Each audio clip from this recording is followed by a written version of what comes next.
Oi gente, tudo bem com vocês? Hoje eu tô aqui para te contar uma história e se você está me assistindo é muito provável que de alguma maneira você faça parte dessa história.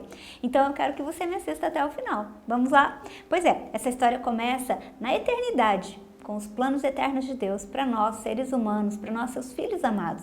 E ela vai passar aí por Jesus Cristo, claro, na cruz do Calvário, morrendo, ressuscitando por nós. Mas a história não termina em Jesus, ela tem uma nova fase. E essa nova fase inicia a igreja. Sabe o que acontece nos primeiros anos da igreja? Nós temos muita perseguição. Se você já leu os escritos, né, a história dos Hebreus, um livro de Flávio Joséfo, você provavelmente já viu esse historiador falando sobre o que aconteceu no início da igreja. E a gente vê muita perseguição. E as coisas eram terríveis, que eu não vou citar aqui, que você pode depois pesquisar. Nós vemos aí, né, durante o reinado de Nero, de Diocleciano, a perseguição da igreja. Mas sabe o que aconteceu nesse período? A igreja cresceu. Mesmo sendo perseguida, ela crescia. Os cristãos, eles continuavam falando do evangelho. Às vezes eles saíam do lugar onde eles estavam sendo perseguidos e eles iam para outros lugares, mas eles continuavam falando do amor de Deus, do amor de Jesus Cristo, sobre a graça de Deus que foi revelada na cruz do Calvário. E aí sabe o que aconteceu? Uma coisa impressionante. Em 365 depois de Cristo, aproximadamente, um homem chamado Constantino, o imperador, ele praticamente se converte. E embora essa conversão ela tenha sido questionável, né? Muitas pessoas dizem que foi um golpe político. O que Constantino faz ele traz aí alguns tratados, né, de paz. E ele começa a declarar, então, que a igreja, né, que o cristianismo, ele se torna a religião oficial de Roma. Agora, uma coisa muito interessante acontece, porque se antes a igreja ela era perseguida, as pessoas se reuniam de casa em casa e em lugares estranhos. Você sabia que quando os cristãos descobriram que os soldados romanos, eles tinham medo de alma penada, eles começaram a se reunir em cemitérios. E imagina isso, né? Então, à noite, eles iam para os cemitérios, eles se reuniam lá e aí eles saíam, então os soldados não podiam persegui-los por causa dessa reunião, desse encontro que eles tinham como cristãos para meditarem na palavra de Deus e ter um tempo com Deus. E então, quando Constantino determina que o cristianismo passa a ser a religião oficial, a partir desse momento eles deixam de ser perseguidos.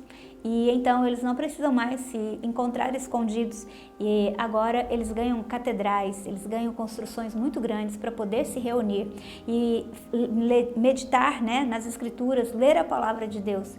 E aí, gente, uma coisa interessante acontece. Agora o imperador não pode ir se encontrar com ele, se reunir num cemitério. Então ele começa a pedir que esses encontros aconteçam nessas catedrais. Aí a gente começa a perceber que a igreja ganha outro status. Agora não dá para ser da mesma forma que era antes. Eles precisam começar a usar o incenso que era usado já no culto do imperador. E também agora as roupas suntuosas começam a aparecer, as vestes sacerdotais, vamos dizer assim. E gente, uma coisa muito intrigante começa a acontecer. A igreja começa a gostar do poder, começa a gostar do status, começa a gostar da riqueza. E então, se você já teve aula de história, você sabe o que aconteceu com a igreja em um determinado período da história, nesse período que nós estamos falando. E então ela começa a gostar tanto do poder que ela começa a denegrir as escrituras, começa a falar que agora existe uma interpretação oficial das escrituras e a Bíblia começa a ser lida em latim, as interpretações começam a acontecer em latim para que o leigo, né, a pessoa que não tem uma função, não faz parte do clero, ela possa então literalmente não ter acesso a isso.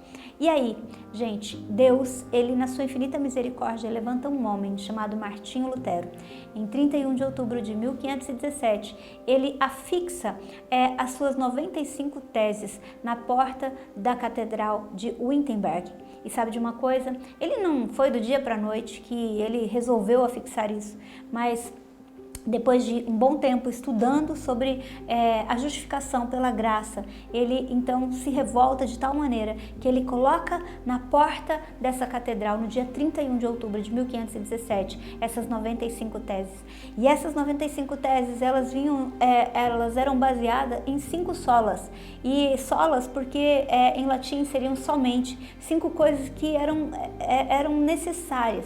E nós temos aí o sola fide, que é somente a fé, sola gratia, que é somente a graça, sola Escritura, que é somente a Escritura, solo Christus, que é somente Cristo, e soli a Deo glória, somente a Deus a glória.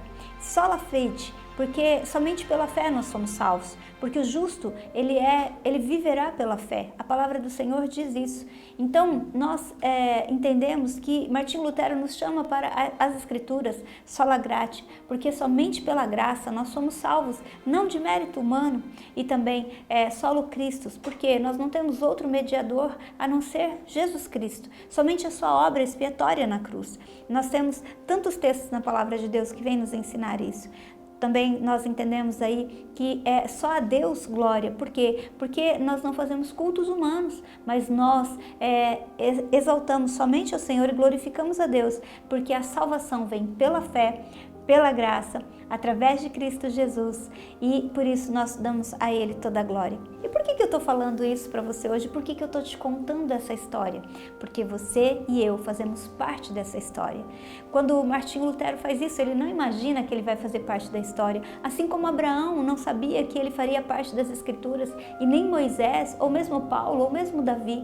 Então hoje, nesse tempo que nós estamos vivendo, eu e você fazemos parte dessa história. E sabe o que esse momento nos convida? Nós estamos no mês, encerrando aí o mês onde nós comemoramos a Reforma Protestante, e ela só aconteceu porque um homem resolveu amar a palavra de Deus e estudar a palavra de Deus. E é por isso que eu e você fazemos parte dessa história, porque é um convite do céu para que nós possamos voltar o nosso coração para a palavra de Deus. Você não sabe qual é a história que Deus está escrevendo nesse tempo, neste momento.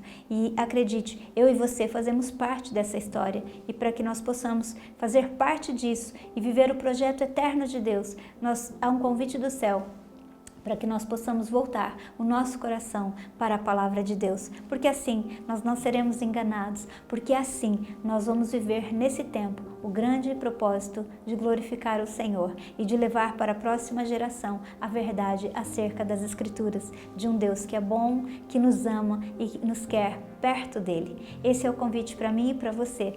Vamos